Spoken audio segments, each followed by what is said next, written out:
Last lecture में हमने क्या देखा था? Dissolution of firm, dissolution of partnership, जिसमें हमने क्या देखा कि डिसोल्यूशन ऑफ पार्टनरशिप का मतलब क्या होता है कि पार्टनरशिप के बीच में एग्रीमेंट चेंज हो गया है लेकिन फर्म बंद नहीं हो रहा था। और डिसोल्यूशन ऑफ फर्म में हमने क्या देखा था? जिसमें फर्म, बिजनेस परमानेंटली बंद हो जा रहा था। नेक्स्ट टॉपिक हमारा क्या है? Methods of dissolution of a partnership firm as per Indian partnership act 1932। यानी कि हम अब फर्म को डिसॉल्व कर रहे हैं तो उसके क्या क्या मेथड्स है, यानी किस किस रीजन की वजह से, किस किस मेथड के थ्रू बिजनेस जो है वो डिसॉल्व हो जाता है। तो हमारे पास मेनली दो रूट्स है। पहला क्या है? Normal dissolution. दूसरा क्या है? Dissolution by the court. यानी सबसे पहला डिसोल्यूशन हमारा क्या है? नॉर्मल। इसका मतलब कोर्ट बीच में नहीं आने वाला। और दूसरा मेथड हमारे पास क्या है? जिसमें कोर्ट हमारे बिजनेस को डिसॉल्व करेगा। तो दोनों ही हमें यहाँ पे डीपली अंडरस्टैंड करना है, यानी समझना है। फर्स्ट मेथड नॉर्मल डिसोल्यूशन, जिसमें कोर्ट का इंटरफेरेंस नहीं आएगा, यानी कोर्ट बीच में नहीं आने वाला। तो any of the following will dissolve the firm, यानी कि ये सारे कुछ भी कंडीशन होंगे तो फर्म ऑटोमेटिक डिसॉल्व हो जाएगा। तो सबसे पहले हमें क्या बोला है? By agreement. बाय एग्रीमेंट इसका मतलब सारे जितने भी पार्टनर्स होंगे वो सब एक साथ एग्री करेंगे कि बिजनेस को डिसॉल्व कर देना है, बिजनेस को बंद कर देना है, तो फर्म डिसॉल्व हो जाएगा। पहला क्या बोला है? By agreement. इसका मतलब जितने भी पार्टनर होंगे, 2 पार्टनर, 3 पार्टनर, 4 पार्टनर, वो सब एक मतलब सबका कंसेंट आएगा बिजनेस को बंद करने के लिए, तो फर्म डिसॉल्व हो जाएगा। दूसरा मेथड क्या है? As per contract. इसका मतलब हमारे पार्टनरशिप डीड में पहले से ही लिखा होगा कि फर्म किस तरीके से डिसॉल्व होगा, यानी किस तरीके से बंद होगा। अगर वो कंडीशन आ गया तो फर्म बंद हो जाएगा, यानी कॉन्ट्रैक्ट के हिसाब से। जैसे एग्जांपल में क्या बोला है कि deed says firm will dissolve if P retires. जैसे कि अगर हमारे पार्टनरशिप डीड में लिखा है कि अगर कोई पार्टनर पी है, अगर वो रिटायर होता है तो फर्म डिसॉल्व हो जाएगा, फर्म बंद हो जाएगा, तो फर्म डिसॉल्व होगा अगर वो रिटायर होता है तो कॉन्ट्रैक्ट में जो लिखा है उसके हिसाब से फर्म डिसॉल्व हो जाएगा। तीसरा मेथड क्या है? Compulsory dissolution. कंपलसरी डिसोल्यूशन में क्या आ गया? पहला इंसॉल्वेंसी और दूसरा इलीगैलिटी। इंसॉल्वेंसी में क्या हो गया कि अगर हमारे जितने भी पार्टनर्स हैं, सारे पार्टनर्स या एक पार्टनर को छोड़ के अगर वो पार्टनर्स इंसॉल्वेंट डिक्लेयर हो जाते हैं तो फर्म डिसॉल्व हो जाएगा। इंसॉल्वेंट का मतलब क्या होता है? इंसॉल्वेंट का मतलब क्या होता है कि अपने वो लाइबिलिटीज को पे नहीं कर पाएंगे, जो भी उनकी फाइनेंशियल ऑब्लिगेशंस है वो पे नहीं कर पाएंगे। इसका मतलब ये है कि उनके पास एसेट्स कम है और उनके पास लाइबिलिटीज ज्यादा है। तो अगर हमारे पार्टनर्स, सारे पार्टनर्स इंसॉल्वेंट डिक्लेयर हो गए या फिर एक पार्टनर को छोड़ के बाकी सारे पार्टनर इंसॉल्वेंट डिक्लेयर हो गया तो फर्म बंद हो जाएगा। दूसरा क्या बोला है? इल्लीगल, यानी कि अगर हमारा बिजनेस इल्लीगल है तो भी फर्म डिसॉल्व होगा। Next, on happening of certain contingency, जिसमें पहले क्या बोला है कि if constituted for a fix term. इसका मतलब अगर बिजनेस एक फिक्स टर्म के लिए स्टार्ट हुआ है, पार्टनरशिप फर्म, जैसे फॉर एग्जांपल ए और बी 2 पार्टनर्स हैं, उन लोग ने क्या बोला कि हमें पार्टनरशिप फर्म सिर्फ 5 साल के लिए चालू करना है, 5 साल तक हम पार्टनरशिप फर्म को रन करेंगे, जो भी प्रॉफिट आया, जो भी लॉस आया आपस में डिस्ट्रीब्यूट कर लेंगे। तो एक फिक्स टर्म डिसाइड किया पार्टनरशिप फर्म के लिए, वो फिक्स टर्म अगर खत्म हो गया तो पार्टनरशिप फर्म डिसॉल्व हो जाएगा। दूसरा क्या बोला है? If constituted to carry out specific aim, यानी कि उनका कुछ स्पेसिफिक एम होगा, कुछ स्पेसिफिक टारगेट होगा, उस टारगेट को अचीव करने के लिए पार्टनरशिप फर्म स्टार्ट किया गया होगा। टारगेट अचीव होते ही फर्म क्या हो जाएगा? डिसॉल्व, बंद हो जाएगा। ठीक है, तो पहले में क्या बोला है? एक फिक्स टर्म के लिए स्टार्ट किया, वो फिक्स टर्म खत्म हो गया तो फर्म डिसॉल्व होगा। दूसरे में क्या बोला है? एक स्पेसिफिक एम या स्पेसिफिक टारगेट के लिए स्टार्ट किया, वो टारगेट खत्म हो गया, वो एम अचीव हो गया है, यानी कि फर्म डिसॉल्व हो जाएगा। और लास्ट क्या बोला है हमें? Dissolution by notice. अगर हमारा पार्टनरशिप फर्म एट विल है तो ये डिसॉल्व हो जाएगा नोटिस से। नोटिस से डिसॉल्व होने का मतलब क्या है कि कोई भी पार्टनर, जितने भी पार्टनर होंगे उसमें से कोई भी पार्टनर एक नोटिस बनाएगा। नोटिस में क्या बोलेगा वो कि हमें फर्म को डिसॉल्व करना है। अगर उसने नोटिस बना दिया कि फर्म को डिसॉल्व करना है तो फर्म डिसॉल्व हो जाएगा। लेकिन the firm dissolves on the date mentioned in the notice, यानी कि नोटिस में जिस डेट को उसने लिखा है कि इस डेट को फर्म डिसॉल्व होगा, बंद होगा, उस दिन फर्म डिसॉल्व हो जाएगा। या तो फिर अगर डेट मेंशन नहीं है तो जिस डेट को बाकी पार्टनर्स तक वो नोटिस पहुंचेगा उस डेट को फर्म डिसॉल्व होगा। जैसे मान लेते हैं कि एक पार्टनर है, उसने क्या लिखा नोटिस पे कि 5 तारीख को फर्म डिसॉल्व करना है, ठीक है, नोटिस पे लिख दिया। तो जब वो नोटिस किसके पास जाएगा, रिमेनिंग पार्टनर्स के पास जाएगा। तो 5 तारीख को फर्म को डिसॉल्व करना होगा, ठीक है। अगर उस पे उसने डेट मेंशन नहीं किया, उसने बस क्या लिखा है नोटिस में कि फर्म डिसॉल्व करना है, तो जिस डेट को वो नोटिस बाकी पार्टनर्स तक पहुंचा उस डेट को फर्म डिसॉल्व हो जाएगा। तो ये होता है हमारा डिसोल्यूशन बाय नोटिस। तो फर्स्ट मेथड हमारा हो गया कंप्लीट। सेकंड मेथड है हमारा डिसोल्यूशन बाय द कोर्ट। यानी फर्स्ट मेथड में क्या था, कोर्ट बीच में नहीं आ रहा था, पार्टनर्स ही आपस में डिसाइड कर रहे थे, तो उसके भी डिफरेंट टाइप्स हमने देख लिया। सेकंड मेथड हमारे पास क्या है, डिसोल्यूशन बाय द कोर्ट, यानी अब कोर्ट बीच में आएगा। तो क्या बोला है, एनी पार्टनर में file a suit, court can order dissolution on this grounds. यानी कोई भी पार्टनर जाके कोर्ट में केस कर सकता है, केस फाइल कर सकता है और कोर्ट डिसॉल्व करने का ऑर्डर दे सकता है। तो कौन से बेसिस पे कोर्ट ऑर्डर देगा डिसॉल्व करने का, तो ये टोटल हमारे पास 7 पॉइंट्स हैं। फर्स्ट पॉइंट क्या है, अगर हमारा जो पार्टनर है वो क्या है, अनसाउंड माइंड। अनसाउंड माइंड का मतलब क्या है, जो मेंटली अनस्टेबल हो, जो प्रॉपर डिसीजन नहीं ले सकता हो। अगर ये सिचुएशन देखा जा रहा है तो फर्म जो है वो डिसॉल्व करने का ऑर्डर दिया जा सकता है। दूसरा क्या बोला है, permanent incapacity of a partner to perform his duties. यानी कि कोई भी पार्टनर है जो परमानेंट इनकैपेबल हो गया है कि वो अपनी ड्यूटीज को परफॉर्म नहीं कर सकता, इस केस में भी फर्म जो है वो डिसॉल्व करने का ऑर्डर दे सकता है। तीसरा क्या है, misconduct by a partner that harms the business reputation. यानी पार्टनर ने कुछ ऐसा किया है जिससे बिजनेस की रेप्यूटेशन खराब हो जाएगा, बिजनेस के रेप्यूटेशन पे आ रहा है, तो उस टाइम पे भी बिजनेस को डिसॉल्व करने का ऑर्डर पास किया जा सकता है। उसके बाद क्या है, wilful and persistent breach of the partnership agreement by a partner. इसका मतलब कोई भी पार्टनर है वो जानबूझ के और कंटिन्यूअसली पार्टनरशिप डीड को तोड़ रहा है, यानी पार्टनरशिप डीड में जो भी लिखा हुआ है उसको फॉलो नहीं कर रहा है, तो भी डिसॉल्व करने का ऑर्डर पास किया जा सकता है।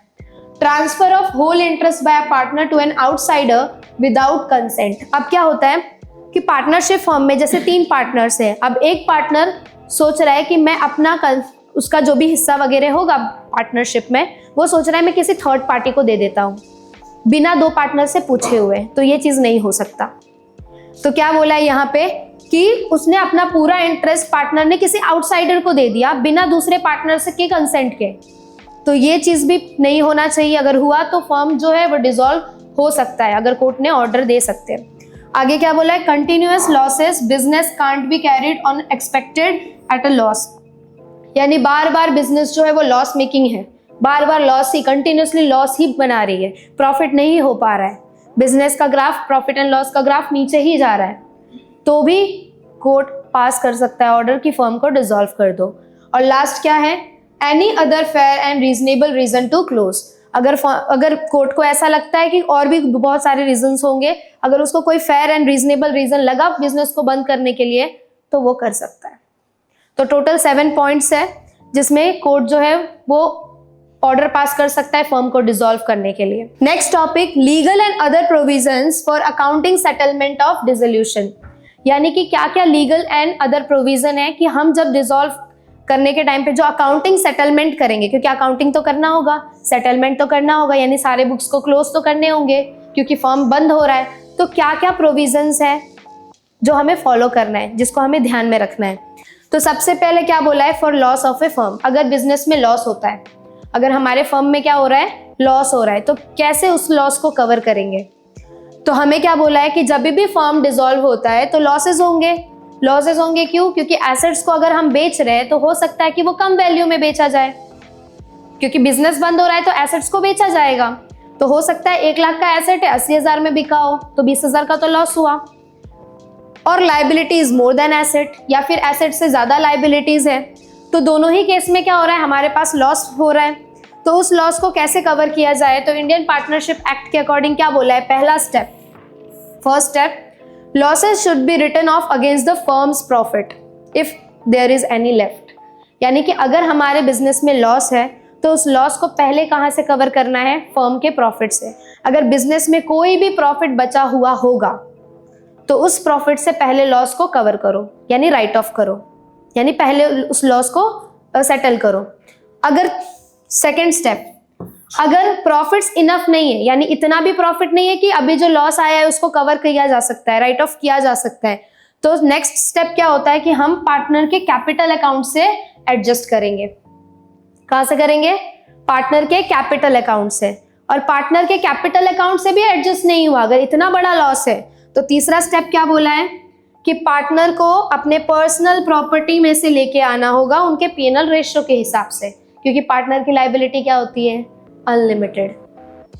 ठीक है, तो सबसे पहले क्या बोला है कि अगर हमारे बिजनेस में लॉस है तो लॉस को राइट ऑफ करने के लिए सबसे पहले क्या यूज करेंगे? बिजनेस में जो प्रॉफिट बचा हुआ होगा। अगर प्रॉफिट इनफ नहीं है, सफिशिएंट नहीं है, तो सेकंड हम क्या चेक करेंगे? पार्टनर के कैपिटल। पार्टनर का कैपिटल जो है उससे भी अगर सफिशिएंट नहीं हुआ, अगर लॉस पूरा राइट ऑफ नहीं हुआ, तो तीसरा क्या यूज करेंगे? पार्टनर को अपने पर्सनल प्रॉपर्टी लेके आना होगा एंड देन उसको पे करना होगा, यानी वहां से हम राइट ऑफ करेंगे, कवर करेंगे अपने लॉस को। ठीक है, ये समझ में आ गया। Next, liabilities of firm and personal liabilities of partners, यानी बिजनेस की लायबिलिटीज और पार्टनर्स की लायबिलिटीज। अब पार्टनर का लायबिलिटी पर्सनल भी तो लायबिलिटी होगा, बिजनेस की लायबिलिटी अलग है, पार्टनर्स की पर्सनल लायबिलिटी अलग है, तो किस तरीके से ट्रीटमेंट होगा? तो क्या बोला गया है? Partners have unlimited liability. हमें पता है पार्टनर्स की अनलिमिटेड लायबिलिटी होती है, यानी अगर बिजनेस में लॉस हुआ, बिजनेस पे नहीं कर पा रहा है, अपने लॉस को नहीं चुका पा रहा है, लायबिलिटी पे नहीं कर पा रहा है, तो पार्टनर को अपने घर से लेके आना होगा, पर्सनल प्रॉपर्टी में से, हमें ये पता है। तो नेक्स्ट क्या बोला है? First, the firm's asset are used to pay firm's liability. सबसे पहले हमें क्या करना है? बिजनेस के एसेट को यूज करना है बिजनेस की लायबिलिटी को पे करने के लिए। If firm asset are not enough, partners must use their personal asset to pay firm's debt. क्या बोला है यहाँ पे कि अगर फर्म का एसेट इनफ नहीं है, पहले क्या बोला था फर्स्ट लाइन में कि फर्म का एसेट को यूज करेंगे फर्म की लायबिलिटी को पे करने के लिए।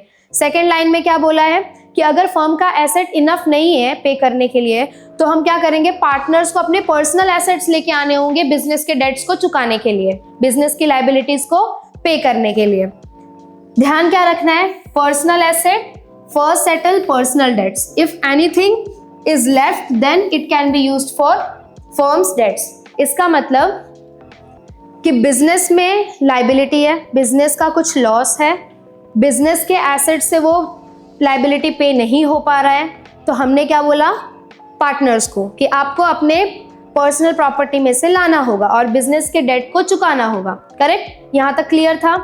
अब आगे, अब जो फर्म, ये जो पार्टनर्स है, पार्टनर्स की खुद की भी तो लायबिलिटी होगी, पर्सनल लायबिलिटी होगी ना उसकी घर पे, तो पार्टनर को सबसे पहले अपना पर्सनल लायबिलिटी पे करना है, उसके बाद उसके पास जो पर्सनल प्रॉपर्टी बचा उससे वो बिजनेस का डेट चुकाएगा।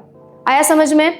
बिजनेस पार्टनर्स दोनों ही अपने एसेट को यूज करके अपना अपना लायबिलिटीज को पे करेंगे। तो बिजनेस यानी फर्म अपना एसेट यूज करेगा अपने लायबिलिटी को पे करने के लिए, पार्टनर अपना एसेट यूज करेगा अपने लायबिलिटी को पे करने के लिए, पर्सनल लायबिलिटी को पे करने के लिए। अब अगर बिजनेस में फिर भी लायबिलिटी ज्यादा है, तब जाके पार्टनर जो है उसके पास जो बच गया होगा लायबिलिटी पे करने के बाद वो लेके आएगा और बिजनेस के डेट को चुकाएगा। क्लियर है ये? चलो नेक्स्ट है पार्टनर्स लोन टू फर्म। अब पार्टनर भी लोन देते हैं फर्म को, बिजनेस पार्टनर से लोन लेते हैं ना, तो क्या बोला है? If a partner has given a loan to the firm separate from his capital, it is treated as the liability of the firm. इसका मतलब हमें पता है पार्टनर्स पैसे लेके आते हैं बिजनेस में, गुड्स लेके आएंगे, जो भी कुछ लेके आ रहे हैं वो उसको हम क्या बोलते हैं? कैपिटल। कैपिटल के अलावा भी पार्टनर्स क्या करते हैं? लोन देते हैं बिजनेस को, तो उस लोन को हम क्या बोलते हैं? लायबिलिटी। अगर पार्टनर कैपिटल के अलावा अगर हमें लोन दे रहे हैं, अगर हमने पार्टनर से लोन लिया है, बिजनेस ने, फर्म ने पार्टनर से लोन लिया है, तो उसको क्या ट्रीट किया जाएगा? Liability. At dissolution after paying expense and outside liabilities, partner's loan will be repaid before returning capital.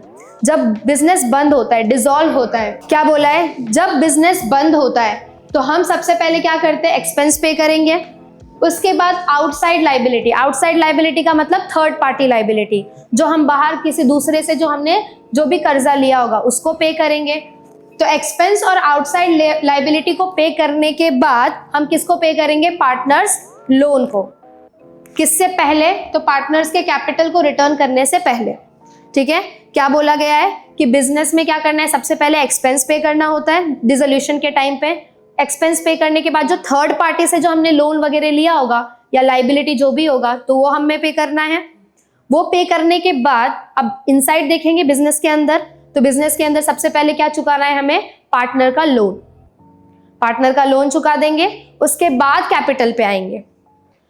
फिर क्या बोला है? Firm does not have enough money to repay all partners' loan, the available balance will be divided among them in proportion of their loan amounts. क्या बोला है कि अगर firm के पास इतना इनफ मनी नहीं है कि वो पार्टनर्स के लोन को चुका सके, तो वो जो अमाउंट होगा वो उसके पार्टनर्स कैपिटल अकाउंट जो हम बनाते हैं, तो उसमें उनके लोन अमाउंट के हिसाब से जो होगा वो हम डिवाइड कर देंगे। फिर आगे के स्टेप्स में हम उसको देखेंगे। ठीक है, नेक्स्ट क्या दिया है? Loan of partners wife. अब ऐसा भी होता है, बहुत सारे सिचुएशन आते हैं जिसमें हमने क्या किया है? पार्टनर की वाइफ से हमने लोन लिया है। If wife of a partner has given loan from her personal fund, it is treated as third party liability and will be paid back like other creditors. अगर हमने पार्टनर्स के wife, partner के जो भी wife है, अगर उनसे हमने लोन लिया है, तो अगर वो वाइफ ने अपने फंड यानी उसका जो पर्सनल फंड होगा वहां से उसने हमें लोन दिया है, तो उसे हमें थर्ड पार्टी जैसा ही कंसीडर करना है। और जैसे नॉर्मल हम थर्ड पार्टी से लोन लेते हैं, जैसे क्रेडिटर से या फिर किसी बैंक से थर्ड पार्टी किसी से भी लोन लेते हैं, हमें उसके जैसे ही उसको ट्रीट करना है। But if the loan is given from the husband personal fund in wife name. अब यहाँ पे क्या होता है कि समटाइम्स क्या होता है कि जैसे अभी हमने देखा कि एक्सपेंस के बाद हम थर्ड पार्टी की लायबिलिटी को पे करते हैं, देन हम पार्टनर के लोन पे आते हैं। तो इन लोग क्या करते हैं कि वाइफ के नाम पे हस्बैंड के पर्सनल फंड से लोन दिया जाता है। तो वाइफ के नाम पे दिया जा रहा है, लेकिन वो फंड आ कहां से रहा है? हस्बैंड के पर्सनल फंड से। तो हस्बैंड के पर्सनल फंड से है तो उसे वाइफ लोन कंसीडर नहीं करेंगे, हम उसको पार्टनर का लोन ही कंसीडर करेंगे। Then it will be treated as partner's loan, not an outsider. फिर उसको थर्ड पार्टी जैसा कंसीडर नहीं करना है। तो क्या बोला है यहाँ पे कि अगर हमने वाइफ के, जो वाइफ है उसके पर्सनल फंड से अगर हमें लोन मिला है, तो उसे थर्ड पार्टी लायबिलिटी जैसे कंसीडर करो। लेकिन अगर वो उसके नाम पे लोन दिया गया है लेकिन हस्बैंड के पर्सनल फंड से दिया गया है, तो उसे पार्टनर लोन ही कंसीडर करना है, थर्ड पार्टी कंसीडर नहीं करना।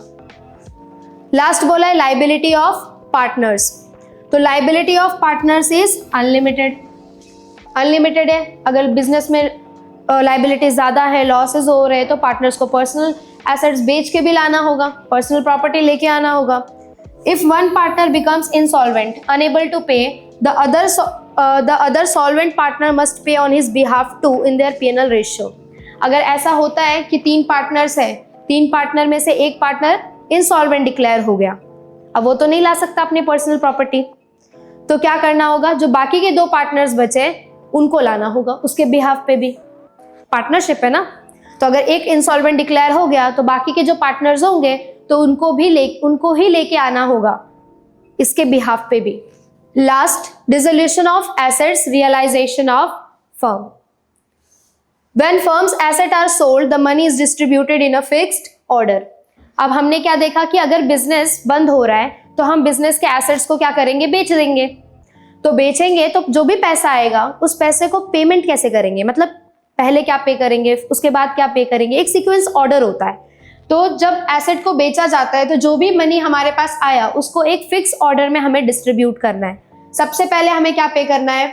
Dissolution expenses.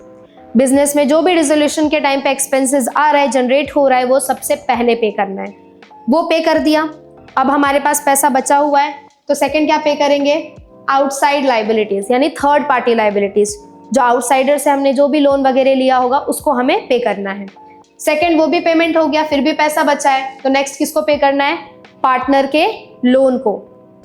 उसके बाद फिर भी पैसा बचा है तो हम क्या करेंगे? पार्टनर्स कैपिटल और करंट अकाउंट को रिटर्न करेंगे। Partners capital and current account वो रिटर्न कर देंगे। और अगर फिर भी सरप्लस बचा हुआ है तो वो हम पार्टनर्स को उनके P&L रेशियो में बांट देंगे। तो एसेट को बेचने पे जो भी पैसा आ रहा है एक फिक्स ऑर्डर में पेमेंट होगा। पहले क्या पे करेंगे, डिसोल्यूशन एक्सपेंस, उसके बाद थर्ड पार्टी की लाइबिलिटीज, उसके बाद पार्टनर के लोन पे करने के बाद कैपिटल करंट अकाउंट उसको सेटल करके पे करेंगे। फिर भी अगर पैसा बच गया, सरप्लस है, तो वो पार्टनर्स में P&L रेशियो में बढ़ जाएगा। Last topic, general procedure of dissolution. Dissolution के क्या जनरल प्रोसीजर हैं? तो सबसे पहले क्या करना है, हमें सारे एसेट्स को बेच देना है, सारे लाइबिलिटीज को पे कर देना है, वो भी अब ऑर्डर में जो ऊपर दिया था हमें, डिसोल्यूशन एक्सपेंस जो भी ऑर्डर दिया था उस ऑर्डर में पे करना है। अगर सरप्लस बचा तो पार्टनर्स को कैपिटल मिल जाएगा। कैपिटल मिलने के बाद अगर फिर भी बचा तो उनके P&L रेशियो में बांट दो और books of accounts are closed finally, सारे बुक्स ऑफ अकाउंट्स बंद हो जाएंगे। ठीक है, सबसे पहले क्या किया, एसेट को बेच दिया, पैसा आया, पैसा आने के बाद हमने सारे लाइबिलिटीज को पे कर दिया। लाइबिलिटीज को पे करने के बाद लाइबिलिटीज में क्या क्या थे, dissolution expense, third party liability, partner loan, ये 3 लाइबिलिटी पे कर दिया। उसके बाद जो पैसा बचा तो हमने उनके कैपिटल करंट उसको रिटर्न कर देंगे। उसके बाद भी बचा तो उनके अकाउंट में P&L रेशियो में हम उनको डिस्ट्रीब्यूट कर देंगे पार्टनर्स में, और इस तरीके से सारे बुक्स ऑफ अकाउंट्स को हमें लास्ट में फाइनली क्लोज कर देना है। ठीक है, नेक्स्ट लेक्चर में हम देखेंगे अकाउंटिंग ट्रीटमेंट ऑफ डिसोल्यूशन।